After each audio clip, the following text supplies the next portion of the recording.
Open your eyes. Look at me. Why won't you look at me? Where are your manners? If a stranger asks for help, is it right to ignore them? Is that how it is?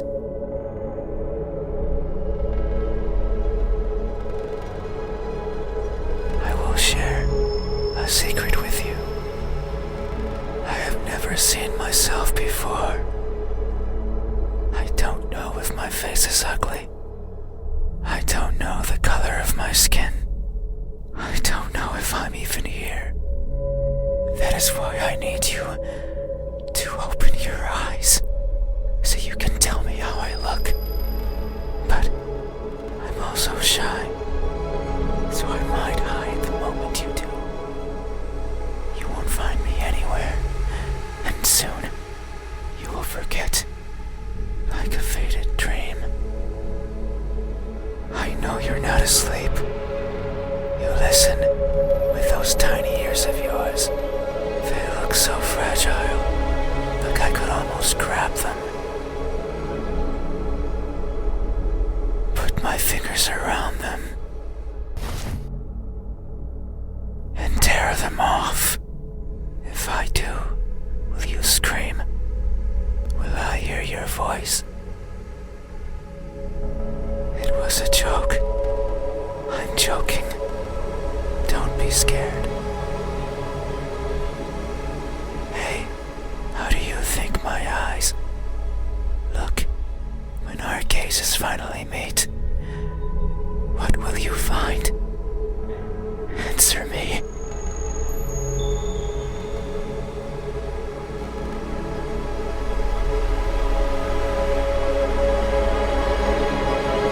They look lost.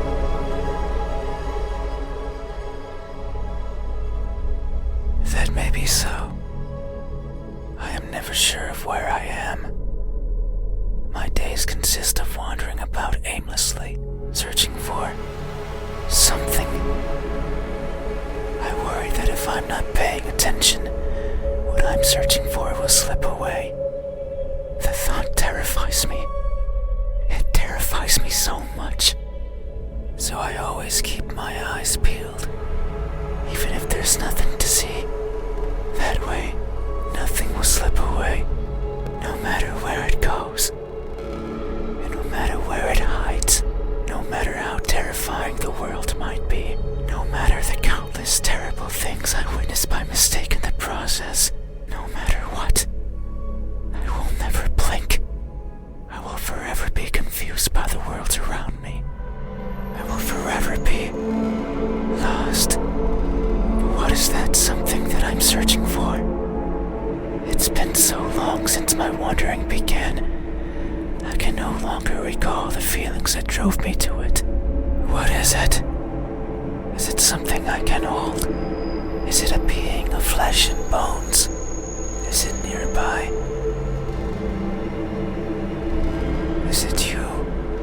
Hey, have you ever looked so fervently for something that you end up losing yourself in the process? Have you? These eyes, are these my eyes? A good answer. Yet there is only one way to know the truth. Open your eyes. So you won't look at me, even though your eyes are so pretty. I can't see them, but I can imagine them behind their veil of flesh, round like pearls, and shiny like jewels. So pretty.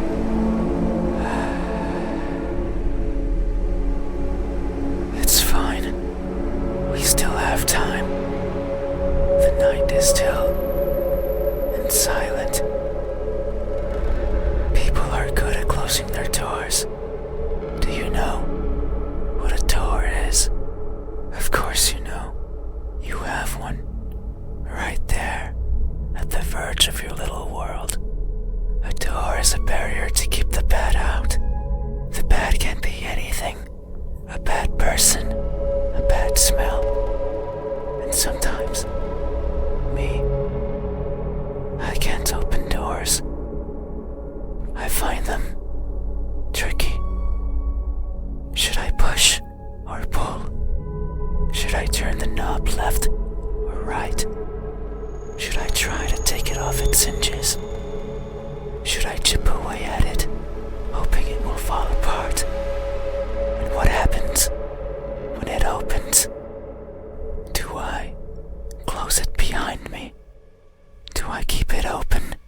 But that might be rude to the person who had it closed. But then, how do I get out? And what happens if the wind pushes it close? What then? So many options. So many things that could go wrong. Whenever I stand in front of a closed door, it paralyzes me. I stare at it for a long time and think of my excuses, because that's all they are. What bothers me the most about closed doors is the idea they exist to keep me out. It fills me with the need to go in, so I search for a crevice or a window, anything that might be open, anything that might let me in. I'm not good with doors, but as long as there's a place where I can fit, then I can go in anywhere. Every night, I hop across the shadows of the streets. I'm careful so as to not be caught by the light.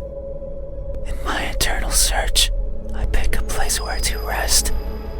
I slip in and spend the night wherever is comfortable, without alerting anyone. Usually it's a cellar, an attic, anywhere with dust, with dirt. I feel at home there. But sometimes, just sometimes, an urge swells inside of me. The urge to be seen. So I search hard for a door that's open, for an entryway covered in darkness, and for someone to be at the other end, awake, as if expecting me. But you won't look at me, even though you had your door open for visitors. Why is that? Are you afraid? Do I scare you? No, that can't be it. We have been chatting for so long. You haven't chased me out. That means you welcome me. So I'm certain that if I were to reach out my hand, you would reciprocate and grasp it. I'm sure your hands are warm. So very warm. Because people are always warm. Hey, how do my hands look when my warmth finally meets yours? How will it feel? Answer me.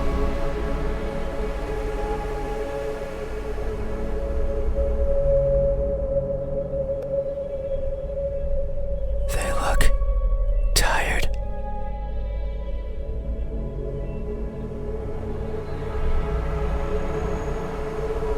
That may be so. These fingers of mine have touched so many things. They are always stretching forwards, reaching out for something. The tip of my fingers dance over the surfaces that I travel, and their sensations reach the core of my brain. Be it the softness of the first spring flowers, or the roughness of a wall made out of rubbish, caressing, grabbing, clawing. No matter the time of day, no matter if I'm awake or asleep, as if they had a mind of their own. Even now, they clutch onto the fabric of your bed sheets. They like how these thousands of threads intertwine with each other. The rustle of fabric against fabric, of skin against skin is irresistible. They want more. They want to feel closer, to have around them more and more and more. Sometimes, however, they can't reach as far as they'd like. That's when I lend a hand. I take over and stretch, stretch, stretch, and they grow. Maybe just the length of a fingernail every time, but they grow just so they can reach out, clutch what they want, and then throw it aside, discarded, and forgotten. That's why they are tired, because they never stop seeking, and most likely never will. Hey, have you ever stretched your fingers to grab a hold of something important, only to learn that it's been long out of your grasp? Have you? These hands, are these my hands? Is that so? Then, how do my hands look when my warmth finally meets yours? How will it feel? Answer me. They look deceitful. That may be so. These hands of mine tend to squirm into places I could never imagine, be it tiny holes in the walls, housing arachnids of all sizes, or the pockets of midnight walkers, strolling the parks that sometimes serve me as home. These fingers squirm in and drag out what they find. So now I carry all sorts of trinkets with me. Keys, peeping gadgets, notes with love poems in them, the corpse of one or two insects, eventually eaten away by those who come take their place. I keep everything with me, regardless of their use. But sometimes, I feel bad, because maybe it was something important. The person I took them from could be distraught, their happiness shattered, their lives ended. So I consider maybe dropping them somewhere in the park. But what if I need them? What if the keys can one day open the door I want? What if the poems help me befriend a new partner? What if arachnids serve me as unlikely sustenance? There are too many ifs. But I'm also too afraid to find out the truth. So I let them stay with me, slowly becoming a part of me, helping me grow. I've grown so much. I had to lower my head when entering your room. These fingers won't stop, squirming and coiling around everything they feel. And I can only hope they merely take what they need. I would be saddened if my body grew too much, because I wouldn't get to enter rooms like yours anymore. Hey, have you ever attempted to help yourself grow by mercilessly taking away from someone else? Have you? These hands, are these my hands? Is that so? How do my hands look when my warmth finally meets yours? How will it feel? Answer me. They look incomplete. That may be so. Amidst my travels, I have lost more than I can imagine. I have left people behind, people who are my chat companions, just like you are now. So it's no wonder that by leaving them behind, I will leave parts of me as well.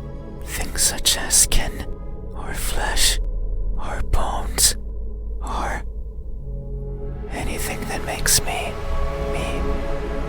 as farewell gifts, you could say. It sounds like an excuse, and that's because it is. Because I am careless and overly curious. I can't help but wonder how everything feels to the touch, like the crust of a tree, or the surface of a frozen lake. But sometimes I find something else, like a building engulfed in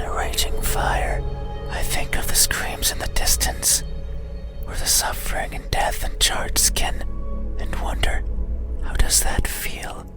So I put my hands to the fire. It hurts, but I tolerate it, and keep them there for long enough that the uncomfortable feeling dissipates, and the smell of charred skin starts protruding from my own. And when I take them out, the feeling persists. That horrible but intoxicating feeling. I seek such extreme sensations. The edge of a knife sometimes provides it. Other times, the fangs of a beast. Most times, however, it's by mere accident. I would place my fingers over a benign surface, only to discover it's covered in spikes, and I would leave my hands there as I traverse along it, leaving parts of my body as a farewell gift. In that sense, it's not so different from what I was saying before. The fire and the blades are friends. They have granted me times of great fun, so it's only polite to leave something of yours as a sign of thanks. But there's one thing I've always loathed from these encounters. They're always painful. I'd rather they weren't. Hey, have you ever placed yourself in harm's way, only to feel a satisfaction you've realized is not yours? Have you? These hands are these my hands? A good answer. Yet, there is only one way to know the truth. Open your eyes. So you won't look at me, even though my hands could be the same as yours. Think about it.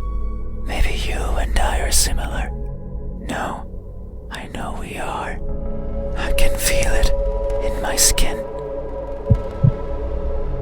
Oh. Can you hear it? My skin is pulsating. It has been long since this happened. It's a sign of my innermost emotions flowing out. I wander the world, wanting to be seen. I'll be satisfied as long as someone tells me how I look. But it's not like anyone will do. If it did, then it would be oh so easy, since I could show myself to everyone at once, every living person in this land, and ask them all the same question. Someone will answer. There's no doubt about it, but it might not be the answer I wish for. Since I don't want to be judged, I don't want to be perceived as something I'm not. It scares me.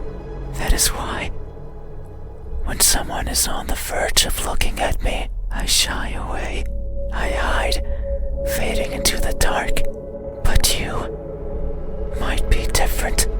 If it's you, it might be possible to stand still, if only for a second. That way you can help me, and we can both be fulfilled.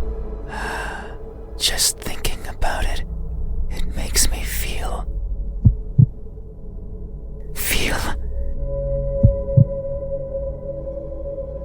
something. I cannot describe it. I am not good with words. There was a person in my past who taught me to speak like a person. They were not good at it either. And thinking back on it, they certainly didn't enjoy it. To teach a wordless being how to talk must be a challenge. Yet, they did, simply because they could. It is weird to remember, because it makes me think of why I want to be seen, and I am not. Sure, I don't care much for my appearance. I don't want to be judged. But if that were it, I could easily stay out of sight. So why is it? Why do I want someone to recognize me so much? Maybe it's only because I can, because everyone gets to be recognized. But I will. Soon, once you open your eyes. There it is again. your sight onto me, and you finally take those bed sheets off your body, and you inspect every crevice of mine, and you finally open those tight lips of yours to let me hear what I am, and to maybe even give me a name. It makes me feel, but I don't know what. Surely it would be evident if you were to look at my face. Hey, what does my expression look like when that veil of uncertainty finally disappears? What will we convey to each other? Answer me.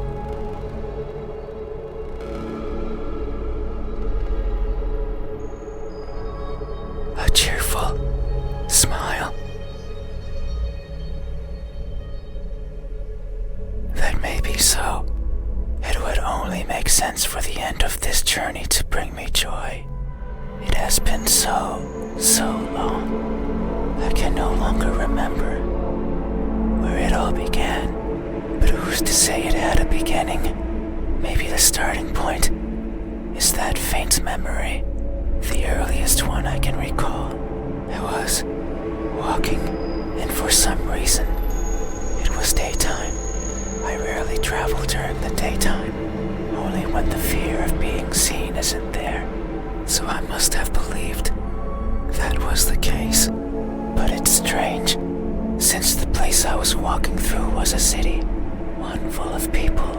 I couldn't see them, but I knew they were there, hiding in the shadows, with their backs against the dirt, completely motionless, completely silent, living in wait of their deaths. And what's more, none dared to look at me.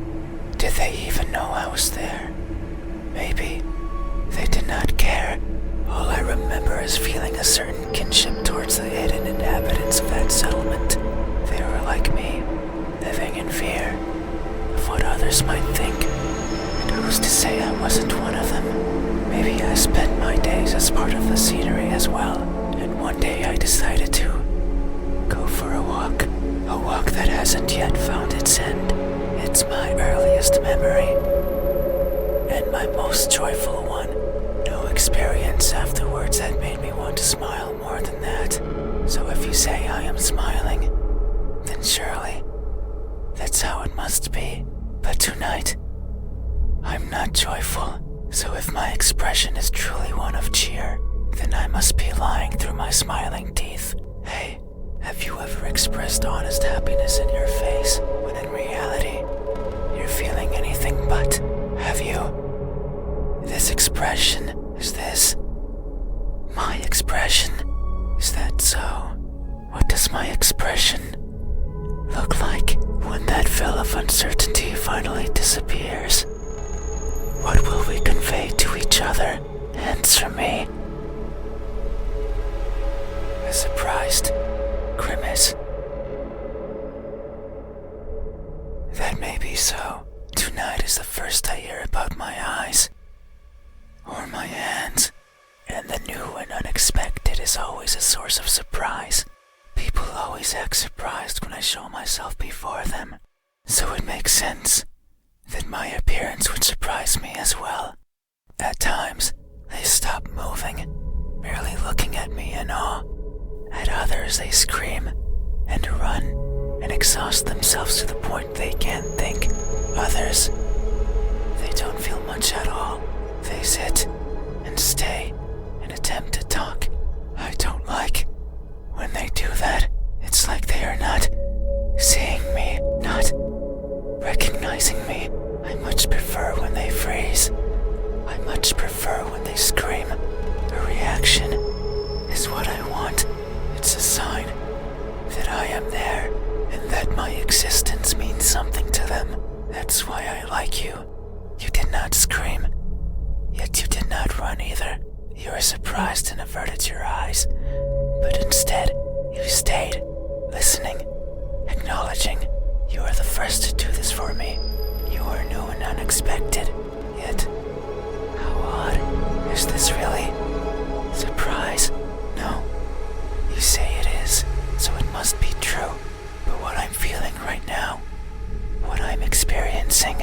It's not the same as those who've seen me, as if their surprise was something different from mine.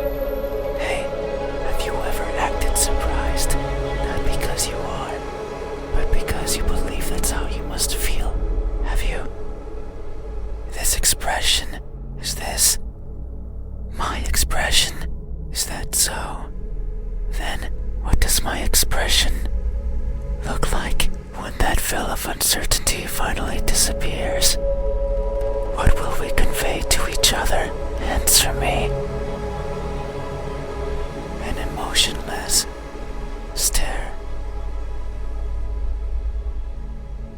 That may be so. Expressions are difficult. They require one's face to contort in many different ways. I am not capable of that. Everything about me is stiff, from the way I walk, to the way I talk, to the way I feel. It is something I noticed long ago. I may hurt and I may grow, but I do not change, not in the way other people do. People interact with each other. They form connections. They experience thrills. A person becomes someone different with each passing second, turning old and perishing. However, I don't think I'm capable of any of those things. My journey began long ago, longer than any person has ever journeyed.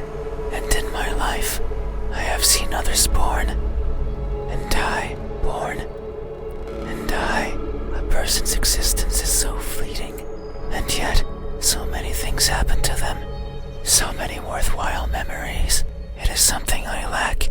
Were I to write a book, I could not fill a single page. It's not for the lack of memories, but rather because these memories mean nothing to me, save for a minuscule number. They are all the same, blending with each other into a mottled gray, lacking the meaning people often give to that which they care about. Perhaps if someone else had lived what I had, they would see meaning. They would treasure it, but I cannot. No matter how I try, I can't see any worth in what I do. And by extension, in what I am, I want for someone to tell me how I look. Yet, I don't see that as important. No one but me would care. So why should I care? But that doesn't mean I have never felt. I feel things. Joy, sorrow, fear. I am always feeling. And right now, I am feeling strongly. It's here, in my pulsating skin. You say my expression is emotionless, that it shows nothing.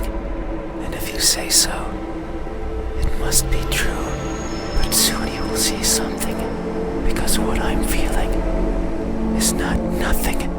Hey, have you ever masked yourself with indifference, only to hide the overwhelming emotions hiding beneath?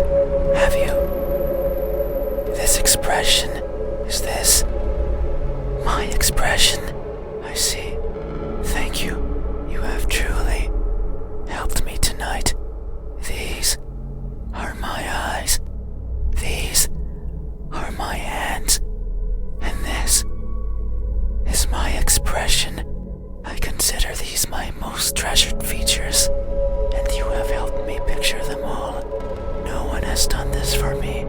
I feel a connection with you, one born out of honest gratitude. But there's one step left. You need to make sure of the truth. It is the only way to finally understand each other. So please, I beg of you, open your eyes. No. I see. I understand. No. It's fine. You have still helped me by answering my questions. No one has done that for me before, so I have no right to ask for anything else. No, that is a lie. Ever since I stepped into this room, you have refused to engage with me. Not even once. Not even once, not even once, not even once, not even once, not even once, not even once.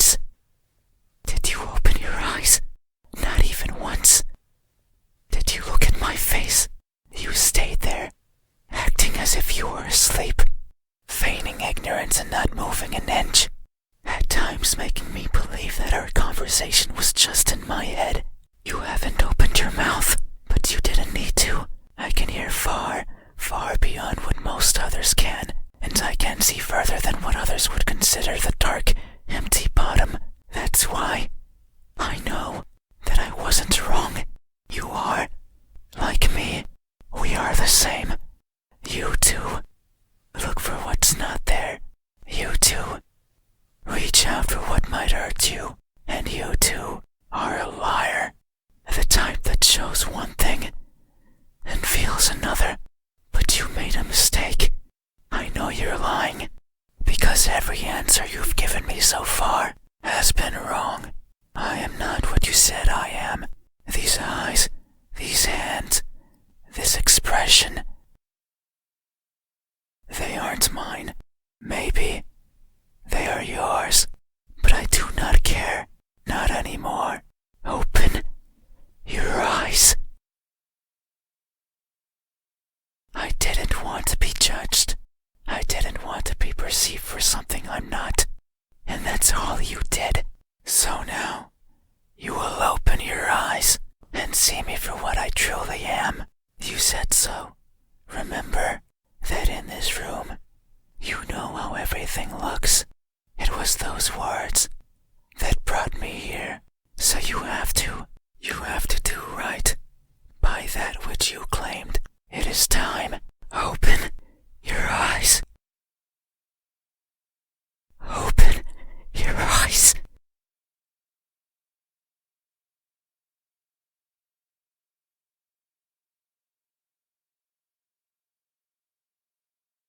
You had your chance. It's not up to you anymore. You won't open your eyes. I will.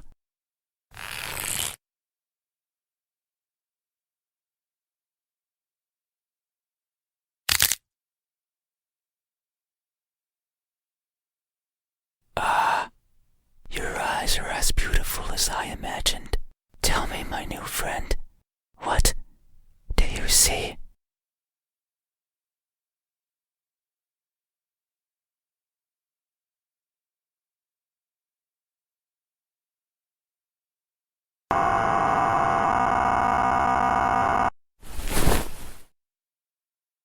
That won't do. Open your eyes. Open them. Open them now. Open, open, open. Open, open, open. Open, open, open. Oh no. It seems I did it again. You can't see anymore, right? You can't talk anymore. You can't think anymore. Right? Then, this is farewell. Thank you for trying, friend. Even though you are a liar, I leave this piece of myself here with you. I must go. I must look for the right person. Someone who can tell me how I look. Someone who can explain to me why everyone looks like that when they do.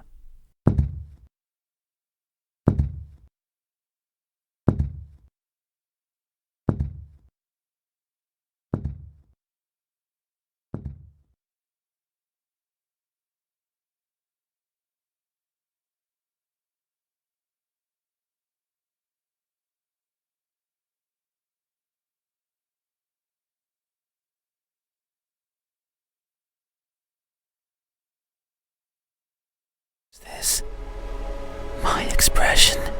I see. Thank you. You have truly helped me tonight. These are my eyes. These are my hands. And this is my expression. I consider these my most treasured features, and you have helped me picture them all. No one has done this for me. I feel a connection with you, one born out of honest gratitude. But there's one step left. You need to make sure of the truth. It is the finally understand each other. So please,